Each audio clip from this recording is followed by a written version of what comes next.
Hi, my name is Serena Ellen Bogen-Siegel, and I'm the student cantor here at Temple Shalom. This is a folk tale from Poland. A long time ago, there was a family that lived happily in a small, quiet house in Poland.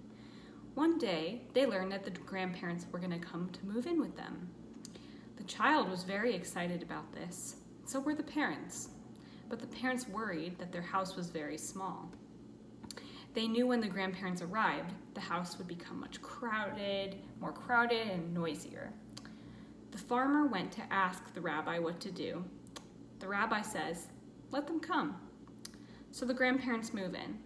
They have a lot of furniture, which goes in the living room where they sleep, and in some of the other rooms too. It is crowded and noisy in the house, so the farmer goes back to the rabbi. I did what you said, Rabbi. Now my in-laws are here, and it is really crowded in the house. The rabbi thinks for a moment, then he asks, "Do you have chickens?" "Of course I have chickens," says the farmer. "Bring the chickens into the house," says the rabbi. The farmer is confused, but he knows the rabbi is very wise. So he goes home, and he brings all the chickens to live inside the house of the family. But it is no less crowded and noisy. In fact, it is worse with the clucking and pecking and the flapping of wings. The farmer goes back to the rabbi. "I did what you said, Rabbi. Now my in-laws and the chickens are here too, and it is really crowded in the house." So the rabbi thinks for a moment. Then he asks, "Do you have any goats?" "Of course I have goats," says the farmer. "Bring them into the house," says the rabbi. The farmer is confused, but he knows the rabbi is very wise. He brings all the goats from the barn to live inside the house, and it is no less crowded and noisy. In fact, it is much worse, with the chickens clucking and flapping their wings, and the goats baaing and butting their heads against the wall with one another.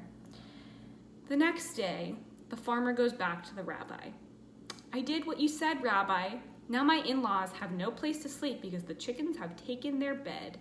The goats are sticking their heads into everything and making a lot of noise." The rabbi thinks. He looks very puzzled. Then he says, "Aha, you must have some sheep." "Of course I have sheep," says the farmer. "Bring them into the house," says the rabbi. The farmer knows that the rabbi is very wise, so he brings the sheep inside.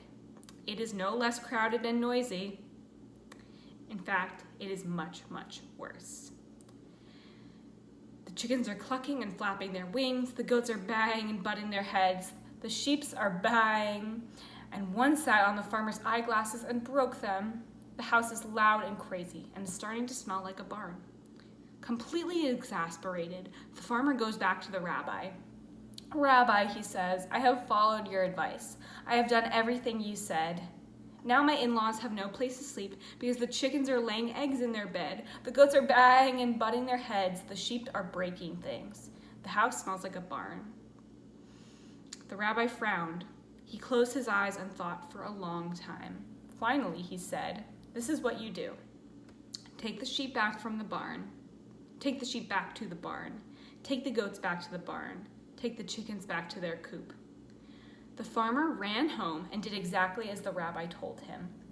As he took the animals out of the house, his child and wife and in-laws began to tidy up the rooms. By the time the last chicken was settled in her coop, the house looked quite nice. And it was quiet.